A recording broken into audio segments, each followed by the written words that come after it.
পদ্মাহীন আপুদের নিয়ে কিছু কথা বলছি, আশা করি আপুরা পদ্মা করবেন। মহানবী সাল্লাল্লাহু আলাইহি ওয়াসাল্লাম মেরাজ থেকে আসার পরে দরজা বন্ধ করে কান্না করতেছিলেন। তখন তার মেয়ে ফাতেমা রাদিয়াল্লাহু আনহু এসে জিজ্ঞেস করলেন, বাবা আপনার কি হয়েছে?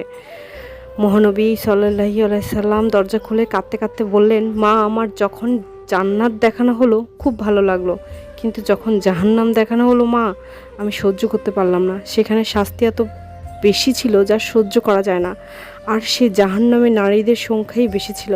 আমি দেখলাম কিছু নারী চুল উপরে তুলে রাখছে, যা নিচের দিক তার আগুনে জ্বলছে। তাদের চিৎকারে মনে হচ্ছে জাহান্নাম ফেটে যাবে, কিন্তু কোনো ফেরেশতা তাদের আগুন জাল 1 মিনিটের জন্য বন্ধ করলো না। এবং আমি জিবরাইল আলাইহিস সালামকে জিজ্ঞেস করলাম যে এদের এভাবে কেন শাস্তি দেওয়া হচ্ছে? তখন জিবরাইল আলাইহিস সালাম বললেন, এরা হলো সেই নারী যারা মাথার চুল খুলে বেপর্দা হয়ে ঘর থেকে বের হয়েছে। এরা ওই নারী যারা স্বামীকে কটু কথার মাধ্যমে কষ্ট দেয়, স্বামীকে সম্মান করে না। ওরা ওই নারী যে বিবাহিত হওয়ার পরও পুরুষের সাথে সম্পর্ক রাখে। আস্তাগফিরুল্লাহ, আস্তাগফিরুল্লাহ।